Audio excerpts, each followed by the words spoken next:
कि अभी शादी करके मैं दुल्हन को लाया, सही से न ससुराल को देख पाया।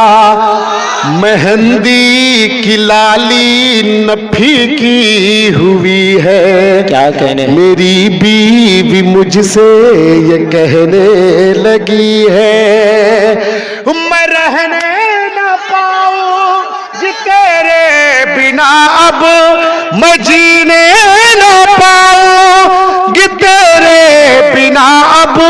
बेचारा शौहर बोल, खुदाया खुदाया अता कर हंसी जिंदगानी, ये सीमान चल की है सच्ची कहानी। ये सीमान चल की है सच्ची कहानी, सुनाता हूँ मैं आंसुओं की जुबानी। क्या कहने। एक बूढ़ी माँ है जी। बेटा परदेश में है, बूढ़ा बाप बीमार है, बेटे से टेलीफोन में बात करती है। एक दर्द है, सुनिएगा। कि जतन से मैं पाली तुझे मेरे बेटे, मुझे ना भुलाना मेरे प्यार बेटे। मैं खाती नहीं थी खिलाती थी तुझको, मैं सोती नहीं थी सुलाती थी तुझको। क्यों?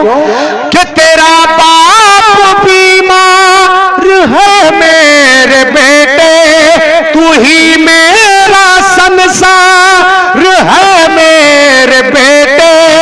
परेशान मुश्किल में है तेरे अब्बू, तू घर लौट आजा मेरे प्यारे पप्पू। क्यों?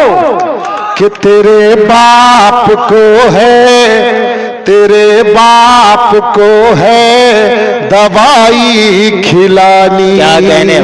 सुनाता हूँ मैं आंसुओं की जुबानी। क्या खूबसूरत नज़्म है। वाह। हमारे गांव और देहात के बेशतर नौजवान परदेश में रहते हैं जी। गांव में अगर काजमी किसी की मौत हो जाए मामून भाई, तो चाहे तो वो पैसा इलाज के लिए भेज देता है, दफनाने कफनाने के लिए पैसा भेज देता है, लेकिन जनाजे की नमाज में शामिल नहीं होता हो पाता। जनाजे में चाहे तो बुजुर्ग या बच्चे शामिल होते हैं। इलाका नदी का इलाका है, आप तेरागात चले जाओ या कहीं भी इधर इस इलाके में चले जाओ, अगर आपको अररिया या किशनगंज जाना हो या पूर्णिया जाना हो, नदी के उस पार जब तक इस पार से उस पार कश्ती जाए, अगर कोई हामला औरत हो, उसका बच्चा पेट से वहीं उसका बच्चा उसी पेट में वो दम तोड़ देती है दर्द से, जिसका बच्चा जो बच्चा पेट से निकल करके इस दुनिया को देखना चाहती थी। ये लाचारी, ये मजबूरी हमारे इस इलाके में है दोस्तों। और ये शेर सुनिएगा, बतौर खास सुनिएगा, ये दर्द है हमारे इलाके का। कि चले लोग दिल्ली ट्रेनों में भर के, क्या कहने। वाह। नहीं बस्तियों में जवां को ही लड़के। अगर कोई मरता है गांव का बंदा, न दे पा रहा है जवां कोई कंधा।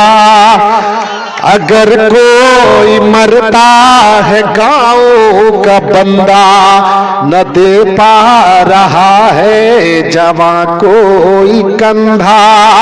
अगर कोई मरता है बीमार लोगों, क्या कहने। वो दरिया को कैसे करे पार लोगों। वहाँ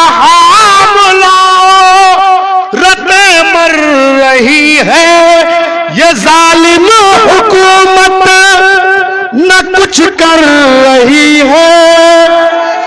नहीं कोई सड़कें नहीं कोई पुल है, जिधर देखता हूँ तो बिजली भी गुल है। यही दुख भरी है यहाँ की कहानी, ये सीमान चल की है सच्ची कहानी।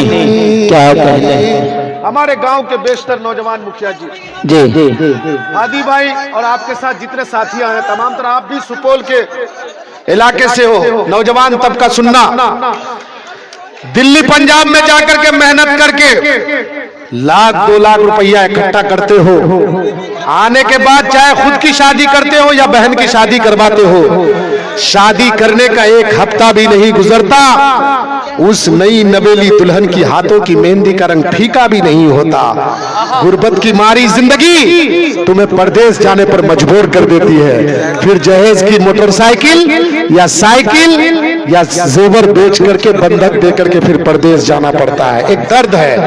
अब मियाँ बीवी के दरमियान में क्या गुफ्तगू होती है सुनिएगा शायरी की जबान में। जी पढ़े इरशाद पढ़े। सुनना चाहते हैं? सुनना चाहते हो तो एक बार जोरदार तालियां बजाइए।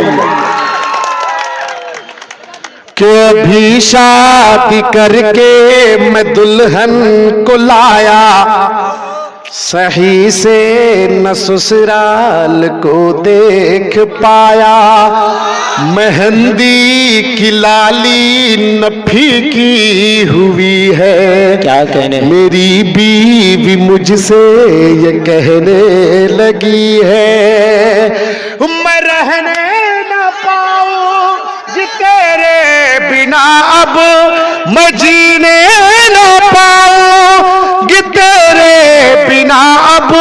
बेचारा शौहर बोलता है जी कि गरीबी मुझे घर में रहने न देती, कभी चैन से मुझको सोने न देती, खुदाया खुदाया अता कर हंसी जिंदगानी, ये सीमान चल की है सच्ची कहानी। ये सीमान चल की है सच्ची कहानी, सुनाता हूँ मैं आंसू की जुबानी। बहुत बहुत शुक्रिया भाई। ये आखिरी बंद नज्म का। जी हर माँ चाहती है कि मेरा बच्चा पढ़ लिख करके डॉक्टर बने, इंजीनियर बने, आलिम बने, लेकिन गुर्बत की मारी जिंदगी की वजह कर वो नन्ना सा फूल सा बच्चा जिनके कंधों पे किताबों का बक्सा होना चाहिए, जी जिनको स्कूलों और पाठशालाओं में होना चाहिए, गुर्बत की मारी जिंदगी की वजह कर वो बच्चा दिल्ली और हैदराबाद के होटलों में जाकर के पोछा लगाता है।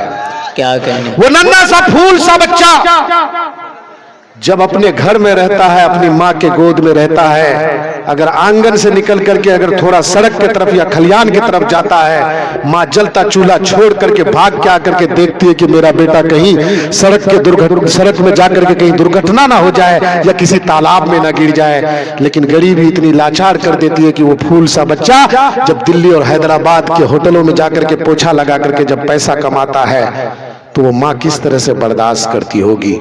इसलिए समाज के जिम्मेदार लोगों तबरेज हाशमी को 500 या 2000 या 200 रुपया इनाम देने के बजाय एक बार मन में ये जरूर सोचना कि मेरे गांव में कोई बच्चा है जिनके अंदर एपीजे अब्दुल कलाम बनने की सलाहियत है, उनको 100-200 रुपए की कॉपी और कलम खरीद करके ला के दोगे तो वो बच्चा पढ़ लिख करके आपके समाज का नाम रोशन कर सकता है। बिल्कुल। इसलिए मैं कहता हूं कि मैं इस नज्म को जहां भी पढ़ा, पहली बार सबसे पहली बार मैं इस नज्म को पढ़ा था अमूर में, दूसरी बार जब मैं नरपतगंज में पढ़ा था तो मेरी माँ के आंखों में आंसू था और मैं खुद पढ़ते हुए रो रहा था। जी बिल्कुल। इस नज्म में एक दर्द है, समझ रहे हैं? हाँ, वो आपका इलाका था, लेकिन नरपतगंज के उन तमाम लोगों को मैं सलाम करता हूँ और इस नज्म ने मुझे तबरेज हाशमी बनाया। बिल्कुल कि वो नन्ना सा प्यारा जो बच्चा था, जी जो बच्चा जो फूल सा बच्चा है, उन बच्चों को पढ़ाने का कसम खाइए आज आप लोग, अपने समाज के लिए मदद करने की सोचिए। मैं एक गजल पढ़ता हूँ, उसके बाद अपनी जगह लेता हूँ। मैं वो नज्म को पूरा नहीं कर सकता क्योंकि मैं खुद भावुक हो जाऊंगा। क्या पढ़ूं मैं? पढ़ दूं नज्म? जी बिल्कुल। पढ़ दूं? पढ़ें गजल पढ़ दूं? पढ़ें। कौन सी गजल पढ़ूंगा? गजल पढ़ दीजिए, नौजवान फरमाइश कर रहे हैं, पढ़ दीजिए। याद मेरे दुश्मन जाब ये पहेली, क्या कहने वाह वाह वाह वाह। समझा दे मेरे दुश्मन जाब ये पहेली। अच्छा। क्यों खार लगे तुझको मेरी जात अकेली, समझा दे मेरे दुश्मन जाब ये पहेली।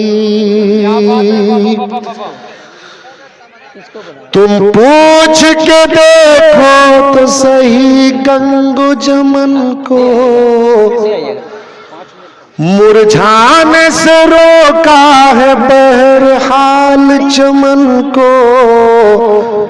हमने भी पिलाया है लहू प्यास वतन को, हमने भी पिलाया है लहू प्यास वतन को।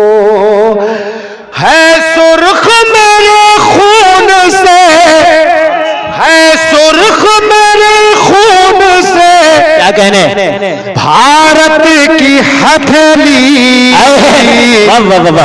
समझा दे मेरे दुश्मन जाब ये पहेली।